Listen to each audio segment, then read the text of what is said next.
This is BBC 5 Live with Sarah Brett. Very good morning. I'd like to start, though, this morning with an extraordinary situation. Again, one of the things that you might want to get involved with us on the programme today. Carers of terminally ill people want to end what they say are hellish and humiliating benefit reassessments for those with incurable and degenerative conditions. A petition demanding that the Department of Work and Pensions ends this practice has been started by two women who've looked after parents with Huntington's disease. Campaign for My Brain, it's called, and it's had over 353,000 signatures since it started just in December. They want support for life, they're calling it, for all people facing permanent disabilities. Basically meaning you don't have to face piles of paperwork every few months or years and, you know, go through what some feel are quite degrading questions. Is this something you've been through? 85058 if you'd like to get in touch, if you've got a view on it, if your loved one's been through this or you've had to help somebody who's going through it. Emma Terranova-Davis is one of the women who started this petition. Good morning to you, Emma. Good morning. Tell me about your mum, because that's what started all of this for you. So in a very short story, because I realise we're capped on time, I was told when I was 14 that my mum had Huntington's disease. For those that don't know, it's a fatal degenerative condition with a 50% chance of it being passed on to each child. So as you can imagine, at 14, it was a bit of a shock. As time went on and mum's condition progressed, you just roll through with the punches, really, and you don't ever think you're going to struggle to get any help. But over the years, we've struggled through every single avenue. Constant reassessments, and already for my mum, it was she was very independent, and it was really hard for her giving up work. She was never going to be the type to fraud the system, which I know what people worry about. But the constant reassessments, reapplying for things, have just swamped us over the last few years. Until 2017, they asked her if she could come to an office at 9 o'clock in the morning to do some simple tests. And at this point, we could barely get her out of the house. So we got the charity involved who managed to sort that for us. But at that point, it was just breaking point already. And that last piece of paperwork sent me over the edge. And the petition came about because in the summer, mum's disability badge ran out, which you have to renew every couple of years. And we had a 6-week wait for the blue badge because they didn't have the right PIP form from the other department. So for 6 weeks, I wasn't going to let it affect her quality of life. I just risked a ticket, really. But it just seemed completely bizarre for me, and a complete lack of common sense for why we were needing a piece of paper to prove that she was still disabled and still had a fatal condition. And it just seemed like a complete inefficient process, waste of money, waste of time. And really, really stressful. And unless you've been an unpaid carer, you can't understand the stress that it puts on you. So it doesn't sound like much, a bit of paperwork to fill in, but on top of everything else, it really does cause a lot of stress. Yeah, well, not just on you, but on the people that then rely on you outside of your mum, on the whole family unit and beyond, doesn't it? Well, yeah, my dad's had to keep working. He's a fit 62-year-old man, so he's had to keep working to provide for mum and make sure he's got a life for himself as well in the future. I've got a husband and a 4-year-old daughter, so throughout my pregnancy and her growing up, I've had to support them as well. So life still has to go on around it. I've still got to go to work every day, and so yeah, it's just another thing to think about, really. How often does she have to be reassessed, Emma? Well, my mum, after 2017, she got put on what the DWP are trying to bring in, which is called a 10-year light touch review. And that was something put in place to try and reduce people like my mum from going for continuous assessments, which is great. But in the same breath, in 10 years, it's some people find this hard to hear, but my mum's either going to not be here or she's going to be bedbound. So even still for me, you don't get a terminal cancer diagnosis and an oncologist book you in for 10 years' time. It's just what you're diagnosed with. And in 2017, the Huntington's Disease Association helped us to get that final sort of 10-year review because we just didn't know what to do. We couldn't deal with the pages and pages of paperwork you have to fill in, which are really personal questions and degrading anyway. And what's degrading about them? Well, when you're already losing your independence, things like continence or being able to walk, it's not something you're proud of, and you've got to go to an office and have sit in front of somebody and prove what you can do. It's your self-esteem is just on the floor. My mum used to come back in absolute tears. She was a really intelligent woman, and she just felt so horrendous about herself when she had to go and try and do these tests. And she'd either struggle to do them and then get told she's fine, or she'd fail them and just feel really awful. And she's got a sort of an evidence-based diagnosis, which we know is going to get worse. We know it's going to take her life. We know there's no chance of regression or not regression, sorry. The we know opposite, there's no chance in any science of mum improving. So it's just almost like it feels like a mockery, and it feels like you're getting the begging bowl out when you're in a very sincere situation. Yes. On the flip side of it, if you think about how many people they have to deal with for personal independence payments, and while of course in an ideal world they'd be able to absolutely take on everybody's individual circumstances, they say what they're trying to do with these reassessments is make sure that people are getting the care they need in case actually things have got worse and they need more care and more help and more money. I'd be interested to see if anybody can call in that's had an assessment that felt it was from a supportive angle. Most people I've had this campaign now for just under a year and a half, and every single person that's reached out to me is petrified of it being taken away. And the reason is because it does get taken away. Sometimes people go for reassessments and nothing might have changed, nothing might have improved, and it gets changed. And people are so vulnerable and they're so scared and they just dread it. It feels like it doesn't feel very like a supportive process. And I understand that they can say it's to help people improve, but at the same time, we're trusted when we pass our driving license. We are trusted to ring the DVLA if we faint. We're trusted to ring them if we start drinking alcohol every day. And they trust everybody in the world to do that. But they won't trust somebody with Parkinson's disease to phone up and say, I need a bit more help. And I just find it really bizarre. Stay with me, Emma, because we also have, and I believe you know him. Yeah, my friend Damon. Yeah, Damon DeWitt Bucator is with us as well. Hi, Damon. Hello there. Damon, you're 26 years of age. You were diagnosed with Huntington's disease last summer. Yes. How are you managing? Keeping positive helps, I think, I'm sure anybody in this situation would say. The support of my family, my fiance particularly. You just get on with it, I think. You just have to keep going, really. There's no other option, is there? Could you describe your condition to us? What Huntington's is doing to you and will do?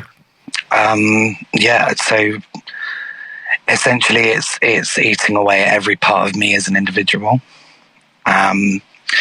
It's very cruel in the sense that you become a shell of the person that you were.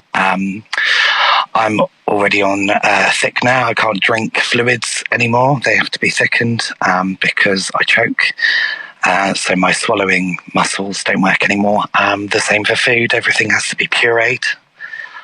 My memory is abysmal. I forget things all the time. I fall over quite a lot. I've lost a lot of the independence that I've had in the sense that, I can't eat on my own. So my fiance has to stay with me until I've finished a meal.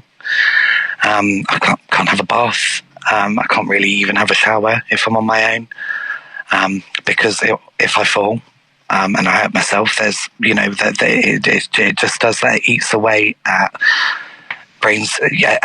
your brain effectively, and there's just no stopping. So sort of end of life prognosis. You're looking at being bedbound, I think, as Emma mentioned, not being able to perform any of the basic self-care that you would need to do, not being able to speak, becoming incontinent. It's just a very, very vicious disease because it doesn't just take one part of you. I think if I lost the ability to eat, but I was going to live for the next 40 to 50 years, I'd probably be able to take that one away and be okay. But there is no silver lining, unfortunately. It takes away everything that you are and the time that you have. That's very hard to listen to because you're 26 years of age. You are extraordinarily brave, if you don't mind me saying so. Emma, what do you think of Damon and his... Well, I think the one thing to remember is every disease is vile in its own right, and we're not trying to invalidate any other disease. But I think the thing with Huntington's that anybody with this experience in this disease will tell you is they've seen the movie. So I know Damon has seen several people in his family deteriorate from this condition. Everybody deteriorates differently. Some people get major psychiatric disorder. Some people get quite severe cognitive impairment. Some people get both. Some people get all three: cognitive, motor, and psychiatric. And Damon's seen this happen through his family, knowing he now knows his fate. And I think this is the difference with Huntington's, is that you don't get the diagnosis and think, well, come on, I can do this. There's treatments. I can, maybe I'll beat this. Maybe I'll have a positive life with it. People that get it instantly are reminded of the person in their family that have died from it. So they've got this constant anticipatory grief for their loved one, and constant bereavement and anxiety about how their life's going to pan out. So I think that's the difference with Damon. I know his sister is only 35. Is that right, Damon? Yeah. And she's got it as well. So it's a family club that nobody wants to be in. It's a family curse. Yeah. Literally, it must feel like that. Emma, have you been tested? Yeah, so I got tested in 2013 because it's a very personal choice around children, and I decided that if I had it, I didn't want to have children. Some people go on to have children in the hope of a cure. Some people have IVF to have the gene removed. So science has come a long way. But for me, I was quite I'd had a lot of mental health problems since being told, so I'd made that decision.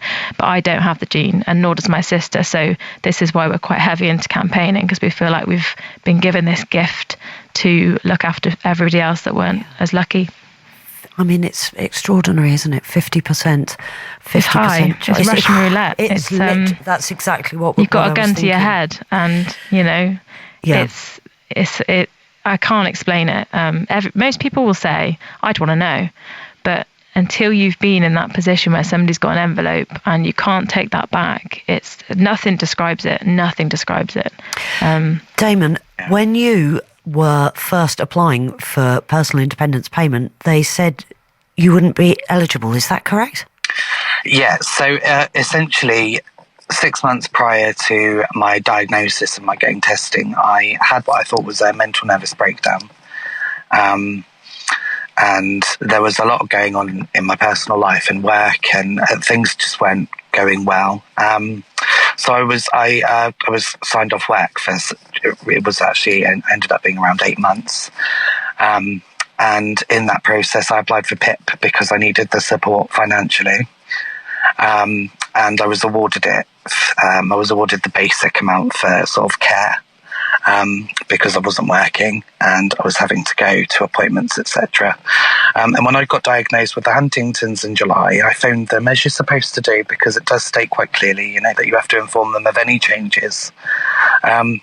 And I phoned them and told them, and they reassessed me and told me I wasn't eligible. So I just thought, well, that's laughable. So, depression, yeah, absolutely. Here's some support. But, oh, you're dying.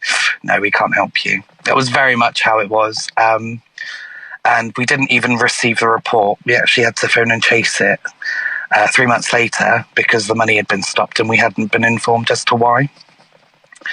But the person that carried out the assessment in person wasn't a clinician, didn't have a knowledge of Huntington's disease, and also made some incorrect points on the assessment. So, it was so unfair. So unfair. We look at what they have to say about this, and it's some of the language that you've used already, Emma. The Department for Work and Pensions say we want to ensure that everyone receives the right level of support, and reviews play a vital part in this. We have introduced light touch reviews at the 10-year point for pensioners and those on the highest level of support whose needs are unlikely to improve. I mean, what exactly are you campaigning for that's contrary to that? Do you want to have Huntington's recognised as something that is it's never going to improve? So let's just stop. All irreversible progressive conditions. Yeah. It's common sense. It's just ridiculous. What is the point in a 10-year review? I mean, and I think. Yeah. Carry on, Damon. Sorry. Go on, David. To jump on Emma's back a bit there. I think the thing that's frustrating is I really understand that they want to offer the 10 years support. So, they want to offer that support to people that need it. But actually, when you look at the general consensus of illnesses, we're talking about things that will either get better or they won't. And actually, all we want, and actually all we're campaigning for really, is that actually if it's recognised and you're not going to get better, going back for an assessment in 10 years' time, 10 years to me could be anything, but actually I'm only going to get worse. Yeah. There is no getting better. And actually that doesn't, if people need the support that they need, there are policies and processes in place for them to request that help and seek that help. We're still wanting people to actually approach the DWP and say, yes, actually I need this additional support. But what's really interesting is you mentioned the high rate. The DWP will only offer the light touch reviews to people on the highest rate. Exactly. Now, I've got Huntington's disease, but I wasn't up until the newspaper campaign that we did 2 weeks ago on a high rate. I was on the bottom rate for one side of it. As recent as that, 2 weeks ago? So Damon would have had to go through, this is my issue with this, there's two sides to this. The 10-year review for my mum, great, I don't have to go back to them because without being blunt, my mum will be dead within 10 years. Damon was not on the 10-year light review, and it is not easy to get. It's not easy to get PIP. Never mind the 10-year review. I can give you so many examples of people that have messaged me saying, "I've got my tribunal next week," with sort of mid-stage Huntington. So the 10-year light review isn't a tick box that you apply for. It's actually very hard to get PIP in the first place to an accurate level. So somebody like Damon, who was on the lower rate, would still have to go for his reassessments until somebody with common sense put him on that 10-year review. And it's only because we did the newspaper report that someone from the DWP phoned me and said that they'd investigated and reviewed my case, and actually they didn't feel that I was on the appropriate level for anything. And that I'm now on the 10-year light touch. But actually, had I not been in that newspaper report, we wouldn't be having this conversation. And no, not everybody is going to be as lucky as I am and get the opportunity to speak out and make that point known and make a stand, Well, actually, the reason Damon got in contact is because he rang me and when he saw my petition and he said, I have changed my eating. I now can't eat solid food. And he said, but I'm too scared to phone them of a change because last time I phoned them, they took my payment away. Well, that's exactly what I was going to ask you next, because as you've mentioned, you are obliged legally to let them know every time your condition deteriorates. Do you think you will? I think in honesty, at this point, I'm now on the top rate for everything, so I will notify them big. It's not going to change anything. No, but if you hadn't have been, you might have been. What you're saying, I guess, is that it's effectively pushing people into a situation where they might not be telling the truth about their condition to protect themselves. For the wrong reason. So you get more people somebody with Huntington's, people with Huntington's or Parkinson's or MS are being compared to this pocket of people that, it's politically correct or not, we all know it happens. We all know there's fraud. We all know there's benefit cheats. There's people that perhaps don't want to go to work, would rather have the benefits, fine. But why are people with scientifically evidenced conditions being put in that same bracket? I said to the disabled badge people, do you want me to pay for a CT scan to show you all the grey matter on mum's CT? Why are they being put into this bracket of a begging bowl? It's indignifying enough as it is, and to be, they're until you help disabled people, you don't realise how much they are at the bottom of society for everything. And as soon as you open your eyes to it, I vouch for anybody, any celebrity, any radio person listening, please hire a wheelchair for a day and do not get out of it. Do everything you have to do in that wheelchair. Go to Tesco's, go to a bar, and just see how you're treated, see how easy it is to get up the drop curbs that people have parked on. It's a really interesting experiment to do, and until you live it, you don't realise that people like Damon, people like my mum, are just in a constant fight until the day they die. And I find it really sad because this country is incredible for so many reasons, and I'm a paramedic, and I am so blown away by the cancer care in this country. It's just outstanding. When you do get the right support, Emma and Damon, though, and when you do get the right support and the right money through both strands of personal independence payment, yes, it's been a nightmare getting to that point. But when it does come through, Is it helpful? Oh, it's just a complete relief. I don't have to think about mum's PIP now, and for me, that's so. Apart from the thing off system that. of getting it, Emma, the actual benefit itself is of great help. We are very lucky in this country. Yeah, we're not moaning about the money amount. You know, for me, I think we're so lucky.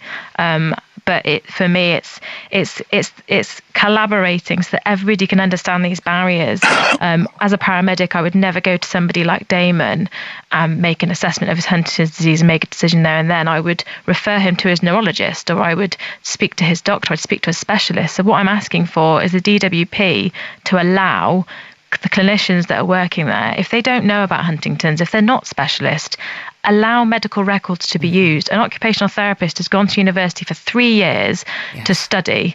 So listen to their report, listen to the GP's report. They're not going to be lying about it.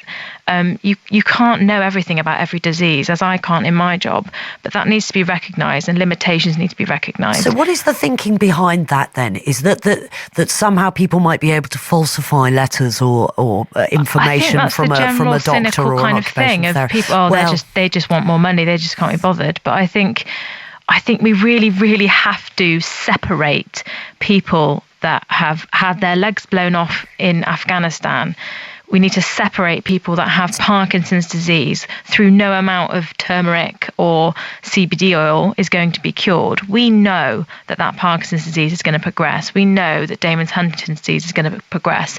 So we just need to have a bit of common sense. And if I'm honest, I think it would save the government money.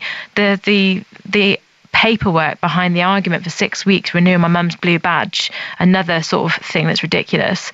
You know, that costs money. That's somebody's time. That's administration. That's printing a new badge. That all adds up. You know, people like with Parkinson's or like Damon, why have they not got a red badge that doesn't need to be renewed until they have their death certificate? Why, with people with severe cerebral palsy that are bound to a wheelchair, why are they reapplying for a disabled badge? Mm-hmm. It makes no monetary sense. It's not efficient. Emma, thank you very much indeed for talking to us about this today. And Damon, can I just say I wish you all the very best of luck. Thank you so much for coming on and talking to us. Thank you. Because it's unimaginable for the vast majority of us to think about the position that you're in as a 26-year-old young man. I doff my cap to you. You're extraordinary. Thank you very much for being with us on the programme. Thank you. Thank you. Emma Terranova-Davis, one of the women who started this petition, and Damon DeWitt Bukater, who's 26 and was diagnosed with Huntington's disease last summer.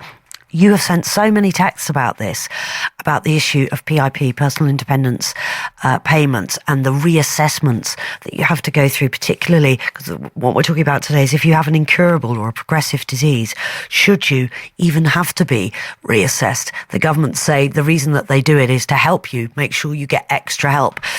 Emma says she's not heard of one positive outcome with this, or one kind of positive altruistic reason for doing this, but she just feels like it's demeaning to everybody who has to go through it, particularly in her mum's case, who won't be here in 10 years. So a 10-year review is not really applicable.